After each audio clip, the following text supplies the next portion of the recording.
É ciência. É tecnologia. É papo de ozônio.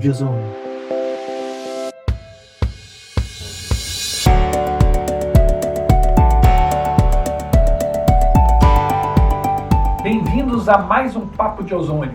Hoje o nosso tema é sobre ozonização de fungos e controle de micotoxinas. Eu sou Vivaldo Mazon, criador do canal, estou aqui com mais dois especialistas.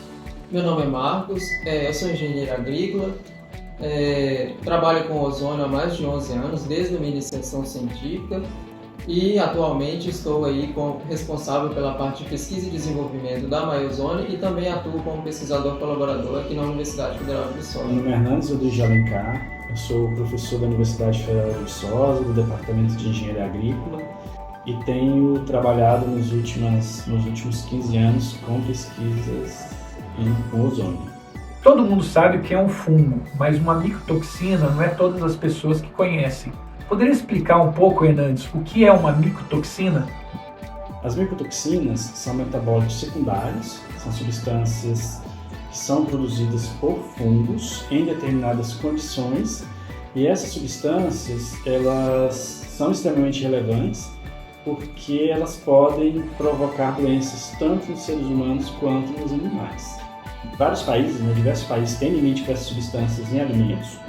Brasil, Japão, Estados Unidos. O Brasil, na última década, avançou bastante quanto ao limite das substâncias em alimentos. Até 2011, o Brasil possuía limites basicamente para as aflatoxinas, que são das mais importantes dentro das micotoxinas. E desde a última década, o Brasil avançou no que se refere aos limites, e até como uma forma de adequação ao comércio nacional, que os diversos países estabelecem limites para as diferentes toxinas nos alimentos. Isso é importante para a comercialização entre os diversos blocos. Os principais, em termos de momentos em que essas toxinas são produzidas, realmente é no campo ou no armazenamento. No campo, o fator principal é a associação entre a planta e o micro-organismo, no caso os fungos. Já no armazenamento, nós temos diversos fatores, como temperatura, atividade de água, teor de água, danos mecânicos. Isso pode favorecer a produção das toxinas. Em termos de gêneros, gêneros de fungos que são capazes de produzir essas substâncias, eu poderia destacar o gênero fusário. Espécies do gênero fusário são espécies que sintetizam substâncias em campo. Já as espécies do gênero penicílio sintetizam as toxinas no armazenamento. E no caso, também destacaria espécies do gênero Aspergillus. Então existem espécies como Aspergillus ocrassus, que sintetiza ocratoxina A no armazenamento, e existem as duas espécies, que Aspergillus parasíticos e Aspergillus flavus, que conseguem sintetizar aflatoxinas tanto no campo quanto no armazenamento. Então há uma diferença no que se refere às exigências, até mesmo de teor de umidade, para sintetizar essas substâncias. Então é possível, diante disso, que você tenha uma matéria-prima que foi contaminada por toxinas no campo e por algum motivo foi contaminada por toxinas durante o armazenamento. Marcos, os produtos agrícolas, logo que são colhidos, têm uma alta quantidade de umidade, principalmente os grãos. Como é que faz, Marcos, para esses grãos reduzir essa umidade, e por que isso é importante dentro do processo? Sim, geralmente a colheita dentro dos limites técnicos é feita aí com o teor de água do grão em torno de 22-20%, seria o ideal, Só que a gente sabe que muitas das vezes o produtor está ali apertado com a questão do clima, então muitas vezes acontece dele colher o produto mais úmido. E esse produto úmido, quando ele chega numa unidade armazenadora, por exemplo, ele vai ficar ali na moega ou então dentro do silo pulmão, e esse período ali que ele está com alto teor de água, que a gente chama ali de alta umidade ou atividade de água, vai ser um momento muito propício para o desenvolvimento de fungos, esporulação, né? E também, claro, a gente tem que lembrar também, né, do transporte desse produto desde a lavoura até a unidade armazenadora, que geralmente é feito em caminhões, né, com lona. Então, aquela condição de estresse ali, né, de insolação, enfim, isso vai gerar ali a produção, né, de micotoxinas, esporulação, enfim. E aí o que é feito para minimizar isso durante o armazenamento e nas indústrias de alimentos é fazer então a secagem desse produto, né? Então o recomendado para grãos de forma geral, cereais, né, seria aí em torno de 12 a 13%, que é nessa condição de umidade relativa, de umidade do produto, né, de teor de água, que ele produz ali uma umidade relativa do ar intergranular em torno aí de 60%, que vai ser a condição limitante para o desenvolvimento desse fungo. Mas não significa dizer que esse processo de secagem ele vai eliminar o fungo, mas ele vai apenas criar uma condição ali que não seja suficiente para que esse fungo venha a esporular e, enfim, ocasionar os problemas, né? Eu até tive uma experiência de um cliente, era um moinho de trigo, que ele quis implantar a água ozonizada para umidificar o grão antes de moer. Então, um dos objetivos, né, dentro desse processo, o que é? Eu tenho o grão, se eu moer ele direto, muitas vezes ele está muito duro. Então, pelo próprio processo normal dentro do moinho, ele tem que umidificar. Esse grão ele fica úmido durante horas, durante 24 horas, 16 horas. O período varia de moinho para moinho. E o que acontece? Ele acaba, muitas vezes, esse aumento de umidade acaba aumentando a proliferação de fungos. O que essas empresas fazem? Que isso já ocorre nos Estados Unidos, já ocorre em outros países. Eles umidificam com água ozonizada. E o objetivo da água ozonizada é eliminar esses micro-organismos e não deixar dentro desse período de 24 horas o fungo crescer. A gente está falando sobre esporulados, esporos. O que é um esporo? É a estrutura reprodutiva dos fungos, né?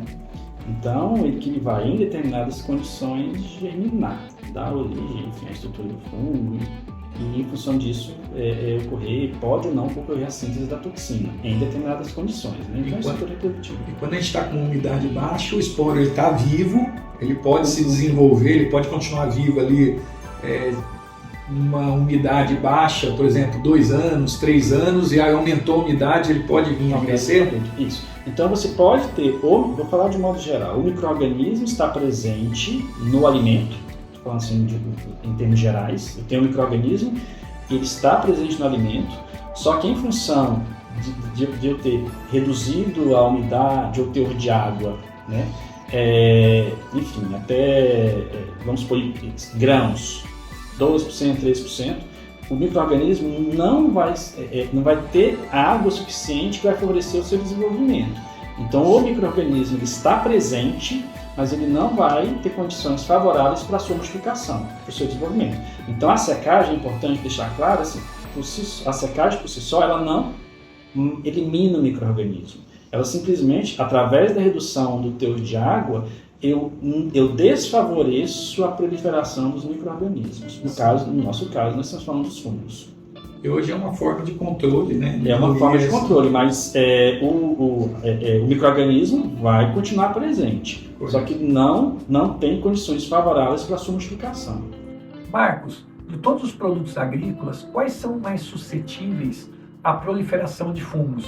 Então, o campeão nacional aí seria o amendoim, né? Que foi inclusive até tema de doutorado aí da tese do professor Hernandes, né? Mas a gente tem ocorrência aí de micotoxinas, de fungos, né? Enfim, em milho com as fumonizinas, né? E em trigo também, em cevada. Então, considerando o milho, por exemplo, que é o componente base aí para a formulação de rações, né? Para alimentação animal, principalmente cavalos, por exemplo, né, que tem aí um sistema digestivo ali sensível à presença de micotoxinas, né, então isso é extremamente preocupante, né? Então é necessário que tome aí medidas, né, desde a produção, né, e enfim, armazenamento, a condução aí de uma cadeia produtiva de forma que minimize essa contaminação com micotoxinas para não acontecer esses problemas, né, de queda de rendimento, de ganho de peso de animal, no caso, quando a gente se refere aí à produção, né, em confinamento. Então é interessante pontuar isso. Sim, queria comentar um pouquinho do trabalho seu de doutorado, Hernandes? Foi um trabalho que foi realizado entre 2006 e 2009. O objetivo central do trabalho era controlar aspergillus flavus, que é uma espécie potencialmente produtora de aflatoxinas, e também degradar a substância no amendoim, né? Então o amendoim ele tem uma história, né? No Brasil tem uma história, né, que marcou, né, negativamente, né, não só o Brasil, mas o mundo, né? O mundo se passou a se preocupar com as micotoxinas do ponto de vista científico a partir de uma contaminação de uma torta de amendoim que foi comercializada para a Inglaterra e provocou a morte de 100 mil perus. Isso marcou negativamente a cadeia produtiva. E nós fizemos esse trabalho no sentido de verificar como que o ozônio poderia ser utilizado como estratégia para inativar o fungo, ou seja, para matar o fungo, para provocar a morte do fungo, e ao mesmo tempo degradar a toxina. Então já existiam relatos, até mesmo da década de 60 do século passado, em que indicavam que o ozônio poderia ser usado como estratégia para degradar a toxina, mas esses trabalhos eles ficaram restritos à década de 60, e depois no final da década de 90 foram realizados outros trabalhos com milho, e já entre 2006 e 2009 nós fizemos esse trabalho com esses dois objetivos, né, que é inativar o fungo e degradar a toxina. Nós conseguimos degradar uma redução, não foi uma redução tão expressiva, né? Exatamente em função até mesmo dos procedimentos disponíveis à época, né? Nós conseguimos redução em torno de 30% de redução, mas nos últimos anos nós fomos, de certa forma, adquirindo experiência e já foram desenvolvidos os trabalhos com um percentual de remoção de outras toxinas até maior. E chegou em quanto essas outras toxinas? Um outro trabalho que o grupo aqui de Viçosa desenvolveu foi com fumonizinas, né? O milho contaminado com fumonizinas apresentava em torno de 14 a 15 ppm, que é uma concentração acima da recomendada para a utilização, por exemplo, para equinas, de acordo com o limite estabelecido nos Estados Unidos, e nós conseguimos reduzir para a concentração abaixo de 4 ppm. Então, foram uns resultados bastante interessantes e muito promissores no que se refere a controle de fumonizinas em grãos de milho. Se eu sou empresário, tenho uma empresa de amendoim e quero controlar micotoxinas com ozônio, como é que eu faço? Como inicio esse processo? Sim. Então, a primeira coisa que, do meu ponto de vista, que eu indicaria, né, é a realização aí de testes, né, principalmente em escala laboratorial, porque uma grande preocupação que a gente tem quando se fala em micotoxina, porque é um contaminante que está interno ao grão, né? Então a gente tem que tomar muito cuidado em fazer um tratamento, né, propor um delineamento ali, uma condição de concentração, de tempo de produção, que não venha interferir na qualidade desse material. Então a preocupação da gente é essa, né?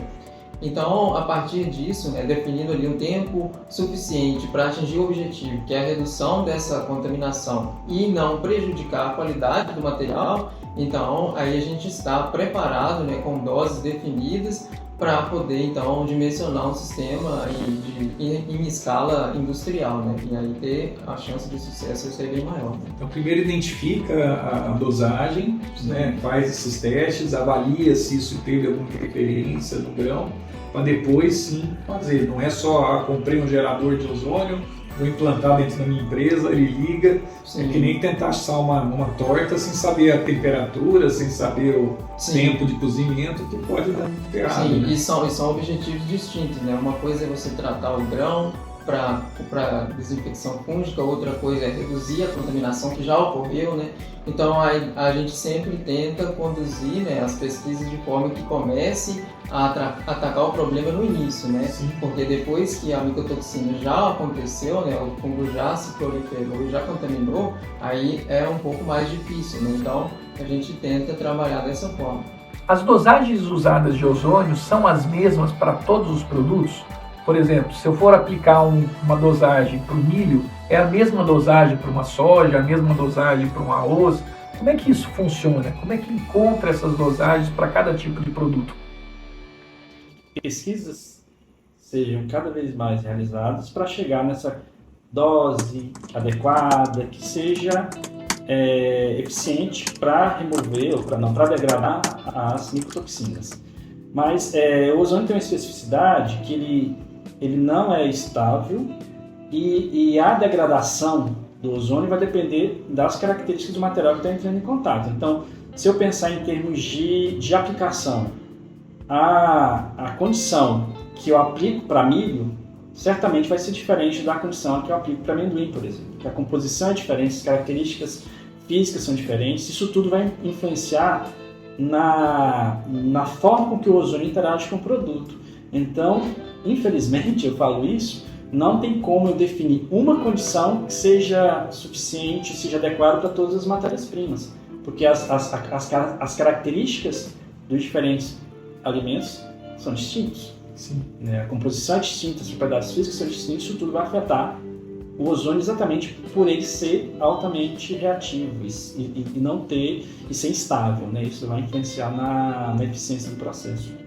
Então, por exemplo, se eu tenho a minha empresa, por exemplo, eu tenho um container no pátio, eu quero encher de grãos e colocar o ozônio lá dentro desse container, né? Isso vai funcionar bem, uma câmara de lona, ou eu tenho que ter outro tipo de estrutura para melhorar a performance, né, desse gás, distribuir de forma melhor? Tem que ser uma estrutura adequada, né? Então ele é um gás que você tem que pensar na segurança do manipulador, isso também é uma hermeticidade, né, para o gás não vazar de dentro. Tem que ter um mínimo de controle para garantir a segurança dos trabalhadores. Então não dá, como já foi dito, eu compro um gerador e aplico de qualquer forma. É uma tecnologia que você tem que dominar a técnica, né? Então você tem que ter cuidado na manipulação, né? Tem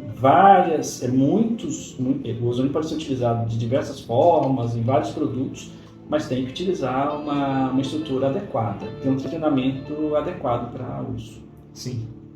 E, Hernandes, qual que é o efeito da micotoxina na saúde humana? Eu até vou comentar um pouco, além da saúde humana e da saúde animal, porque esses dois efeitos, esses efeitos das micotoxinas é bem interessante. De modo geral, o que essas toxinas podem ocasionar? Quais são as características? Elas podem, dependendo da toxina, podem ser carcinogênicas, teratogênicas, mutagênicas, imunossupressora, enfim, nefrotóxica. Então, uma que é carcinogênica, a aflatoxina B1 já foi comprovado que ela é causadora de câncer em humanos, câncer de fígado. Tem a ocratoxina A, que ela está associada a uma doença que é endêmica dos Balcãs, que é a nefropatia endêmica dos Balcãs. Então, é um problema nos rins. Então, na saúde animal, tem as fumonizinas. Por que quando você pensa em fumonizinas, você já pensa nos equinos? Eles são extremamente sensíveis e provoca essas substâncias, dependendo da concentração, ela pode até provocar a morte dos equinos. E qual que seria o dano, especificamente no caso dos equinos? É um dano no cérebro. Então, o órgão-alvo das fumonizinas é o cérebro do animal. Então, no caso, e é interessante, especificamente no caso das fumonizinas, o órgão-alvo nos equinos, como eu já falei, é o cérebro, e no caso do ser humano já tem alguns relatos de associação com câncer de esôfago. Então aí depende da espécie, no caso, né? Então realmente as micotoxinas, de modo geral, é problema tanto para a saúde humana quanto para a saúde animal. Inclusive, algo interessante no caso da aflatoxina B1, nos grãos, né? Nos grãos que podem ser utilizados na ração. E as aflatoxinas, no caso especificamente, posso poder comentar da aflatoxina B1, ela pode ser transformada e contaminar o leite. Então é algo que está na ração, né, que foi ingerido, a ração contaminada, utilizada a ração contaminada na bovinocultura de leite e depois contaminar o leite. Então as pessoas elas vão sofrer intoxicação, né, por aflatoxinas, mas através do leite. Por que o leite foi contaminado? A partir do uso de uma ração contaminada. Então, realmente é um problema de saúde pública, né, pode ser considerado um problema sério, tanto levando em consideração a saúde humana quanto a saúde animal. Fernandes, tem conhecimento o que acontece com a micotoxina quando o ozônio entra em contato? O que ele consegue degradar? Ele é um gás com elevado potencial oxidativo e já se conhece o mecanismo de ação para algumas toxinas, tanto para aflatoxina, por exemplo, poderia citar aflatoxinas, fumonizinas, o DOM, né? Então todas essas substâncias já existem, já é conhecido, os mecanismos de ação do gás já é conhecido. No caso especificamente das aflatoxinas, existe uma parte da molécula que é o anel furano, né? Da aflatoxina B1, anel furano, e nesse anel tem uma ligação dupla. Então é exatamente a partir dessa ligação dupla, é nessa ligação dupla que o ozônio vai reagir. Então, ele começa a interagir a partir dessa parte da molécula.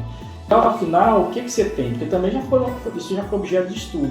Será que o ozônio ele não vai gerar substâncias tóxicas, subprodutos que sejam tóxicos?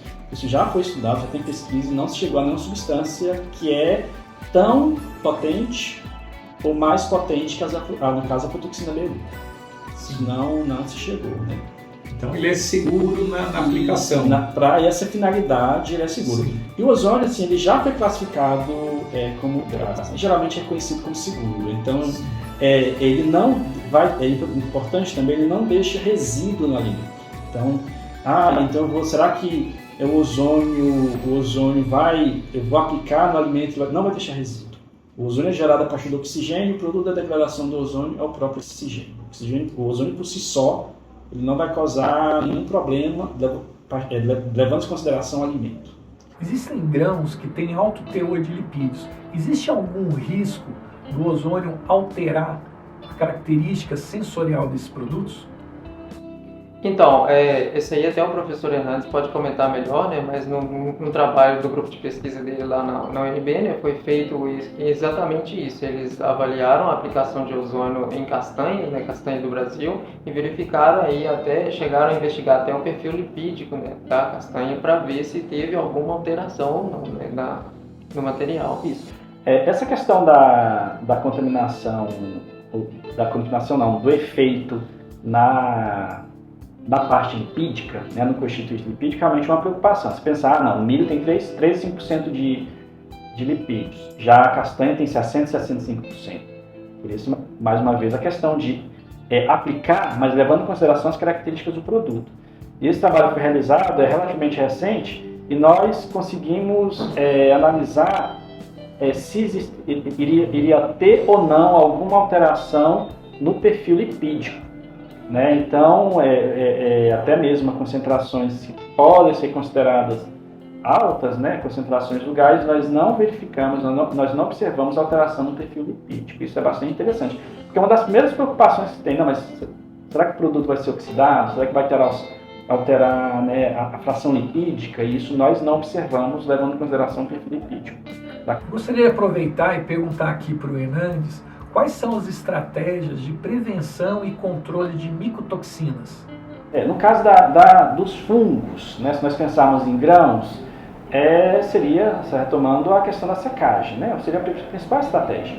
No caso das micotoxinas, realmente é um desafio, né, então se você pensar hoje, já existe alguma técnica que seja 100% adequada para eu ter um produto contaminado e vou, por exemplo, torná-lo descontaminado e fornecer esse alimento para o ser humano. Não existe uma técnica. O que se tem até hoje? Você pensa, calor. Né? Algumas substâncias, algumas dessas toxinas, elas não são sensíveis ao calor, ou para que você degrade, você vai ter que utilizar uma temperatura tão alta que você vai tornar o produto não consumível. Nós poderíamos citar, por exemplo, a radiação. Em solução aquosa, você irradiando, né, essa solução, algumas toxinas elas são degradadas. Mas quando você faz esse tratamento no alimento, aí você muda completamente o comportamento. Então, no caso da irradiação, as doses, irradiação nós chamamos de dose, a dose necessária já seria bem acima da dose recomendada para alimentos. adequada para alimentos. Então, é algo que ainda não se chegou a algo que indicar, não, a irradiação resolve o problema. Outra alternativa que tem sido recomendada, por exemplo, é para animais, o uso dos adsorventes. Então, esses adsorventes, eles vão impedir que a toxina seja absorvida pelo trato gastrointestinal, mas é uma estratégia que tem sido proposta, enfim, para animais, né? E mais recentemente, né, tem surgido o ozônio, tem sido apresentado, né, como uma técnica que pode, porventura, em algum momento, ser utilizada para degradar essas substâncias, que é uma nova tecnologia. E hoje, para aplicar o ozônio no produto, né, como que a gente faz? Pensando em grãos, né? Em grãos é o gás, né? Então na forma gasosa, né? Porque o ozônio, dependendo do produto, você pode, por exemplo, aplicar água ozonizada, mas pensando em grãos, nos grandes volumes, é gás, né? O O3, enfim.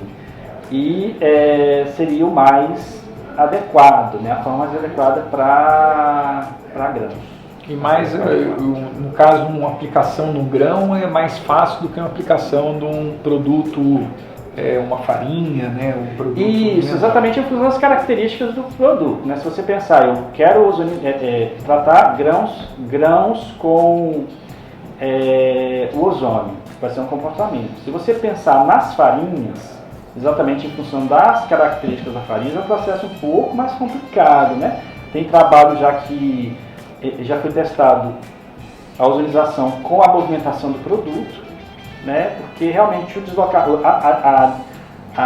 transporte do produto em um material farináceo é mais complexo. Sim. Né? É o melhor, por exemplo, se eu vou querer tratar o trigo, é melhor tratar o grão antes de virar farinha. Exatamente. Né? Vou tratar o arroz, com casca, né? Quanto mais cedo eu conseguir tratar, melhor. Eu tenho um menor nível de contaminação e reduzo o risco de eu ter uma contaminação cruzada, contaminar o equipamento, contaminar o processo da empresa. Exatamente. Então, ozonizar farinha, né? Forçar a passagem desse gás, né, pela farinha é um processo mais complexo. O que a gente pode destacar é que geralmente a contaminação ela é mais superficial, né? Então quando você passa o produto por algum processo lá, tritura, né? Enfim, você vai estar homogeneizando essa contaminação e dificultando depois a remoção disso, seja com gás ozônio ou com qualquer outra tecnologia, né? Então o que a gente recomenda é sempre tratar o produto a granel, né? Sempre quando possível, né? E até porque ele tem uma permeabilidade melhor, né, para poder então ter ali troca com o gás ozônio, que é ele é de contato mesmo, né, então a superfície específica do produto é maior também, então tem uma taxa de reação menor, né, e aí a gente consegue alcançar o objetivo de forma mais fácil. Eu gostaria primeiro de agradecer a nossa audiência e eu queria finalizar esse podcast pedindo para o Hernandes e o Marcos comentar um pouco o que eles veem de futuro na aplicação do ozônio no controle de fungos e micotoxinas. Eu primeiro agradeço a oportunidade, né? E eu vejo, né, a ozonização como uma tecnologia bastante promissora. No Brasil ainda, se você pensar, nós estamos ainda caminhando, né? Nós temos muito a crescer, a desenvolver, né? Assim, é uma tecnologia que ela vai poder ser incorporada por diversas empresas, ramos, né? Que trabalham com produtos agrícolas e é um desafio, né? Então nós, né, que somos do ambiente acadêmico, né? Nós estamos cada vez mais tentando estudar e buscar e propor formas que sejam adequadas para a adoção dessa tecnologia e que essa tecnologia não fique, esse conhecimento não fique somente no meio acadêmico, né? É importante que as empresas, né, se interessem também pela ozonização, que é uma técnica bastante promissora. A gente espera também que os órgãos reguladores, né, reconheçam isso também. Exatamente. Mas aí, mais uma vez, só aproveitando, para que esses órgãos reconheçam, é importante que nós tenhamos dados, né, dados que atestem que a técnica funciona. Sim. Em quais condições. Isso é a importância da pesquisa e da publicação dessas pesquisas. Gostaria de falar alguma coisa, Marcos? Sim, não só agradecer mesmo a oportunidade por estar discutindo o tema ozônio, né? É algo que me anima muito, discutir técnicas de aplicação, efeitos disso para a indústria de alimentos. Então, muito obrigado.